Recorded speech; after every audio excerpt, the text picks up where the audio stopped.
when I have a beard, I look exactly like you.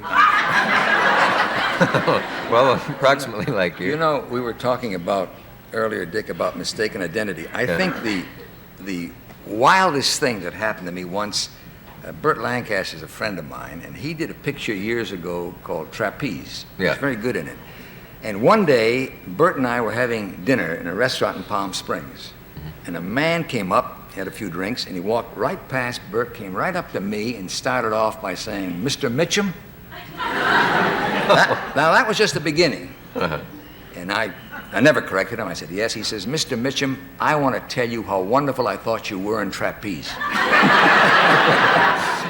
I mean, this is what you call a triple mistake. He got it all confused. That doesn't crush you to think that they don't have the... Oh, the no. I think like that, I mean, Dick, I think very often, usually when I meet people, I always say, "Hello, my name's Kirk Douglas." They say, "Well, I know who you are." But very often I think people recognize you. You know, they may have seen you, but sometimes they get a little bewildered.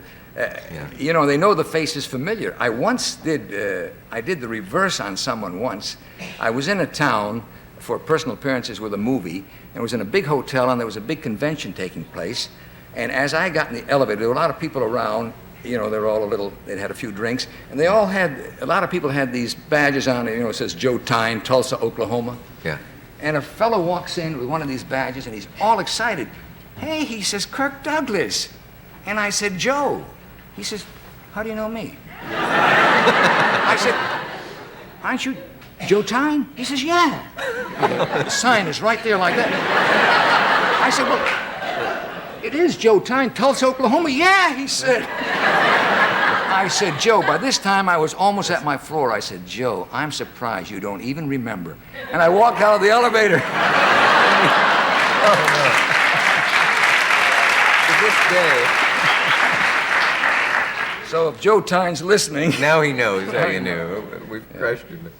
Does the pressure ever get too great? I know that your life is, you referred to it as a sort of almost corny story, because you really, all the cliches, rags to riches, your parents came over as immigrants, you had no money, your father was a peddler, as I remember. That's right. All of that. You've said that it's almost a B-movie plot, Well, the story of it your isn't life. almost. It really is. You know, when I did a tour for the State Department, my wife and I, we went around talking to students all over the world, and you see, my life, that B story, is it's the American story. It's the thing that's a B story here. It's an A story in any other country.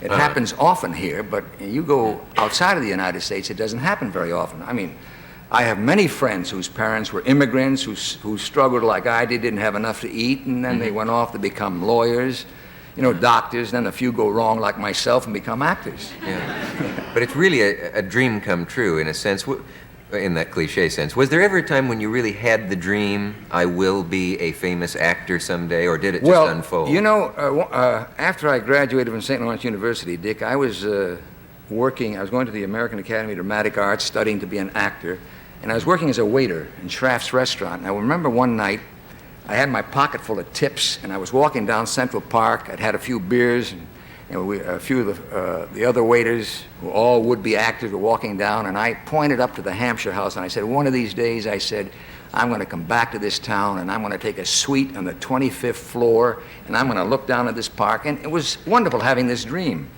And sure enough, in B-story fashion, years later, I did a picture Champion. I came back to New York, and I took a suite on the 25th floor, and I looked down at Central Park, and very honestly, I was rather sad.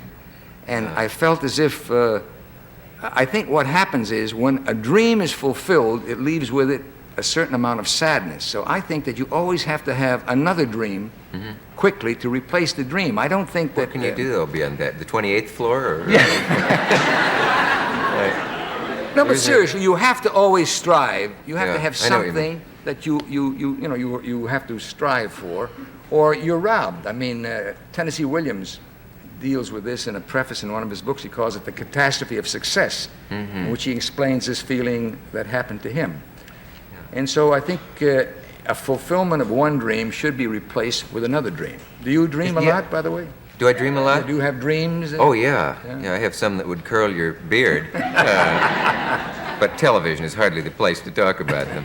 But I don't remember. Yeah, I have a corny one once. I don't think I ever told anybody this, but I Please once was. speak. Do you want to hear it? Listen, Do you have a degree in psychiatry? Can you help me? No, but I'm very sympathetic and I'm a good listener, and I want to hear about this. I was crossing Madison Avenue one time, and I was a really out of work actor. I can remember a nickel rolled off the bureau one morning, and it went down where I could never get on the floor. And I thought, that's how poor I am. I'm going to have to walk to work. I was going to take the subway with that nickel and it done.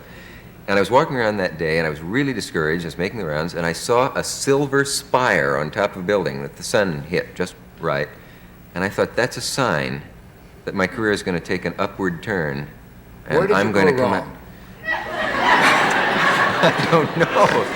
And you know, nothing happened for years after that. No, but I remember thinking that's like in a movie. There's that silver spire, But seriously, Dick. but now here I am on television talking to Kirk Douglas, and No. it's an empty experience. No, I tell you, It's like you said.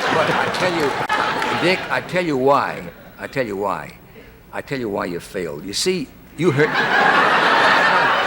Look, Dick, we talk about image. Yes. You see what I mean? Now, I used to come on a television show the way you are. I always wore a tie, a shirt. Yeah. You see, that's the wrong image. Now, you watch the up-and-coming people now. Never wear a tie, never sit, you know. If you took off the tie, seriously, Dick. Oh, take, I mean, take off the tie.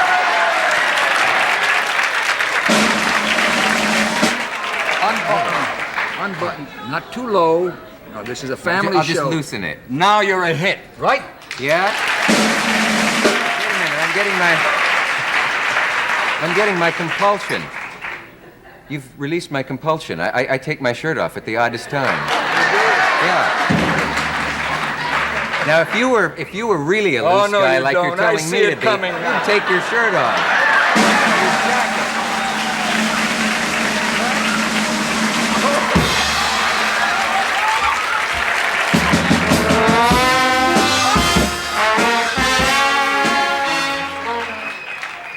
All right, I'm not. No, you don't.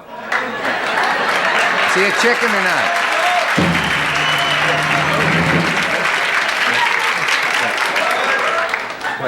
What, you have another dimple we don't know about?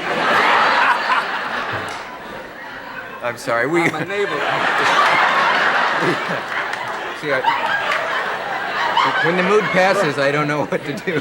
You know, as it is, I'm in trouble with my wife. The last thing she said to me is, when you go on Dick Cavett's show, please, it's a very dignified, he's a very erudite fellow. Please be dignified. I'm in trouble already. I hope she's watching now. Yes. I've often wondered, this is a complete change of subject now, but do you think we get our image of how we behave from the movies? Very much so. Do people... Very much so. I think that very often in pictures that Yeah? I've done, you know, I think it's sometimes in relationships that I've had with girls on the screen, it teaches them, you know, a point of view, tenderness, an approach of consideration.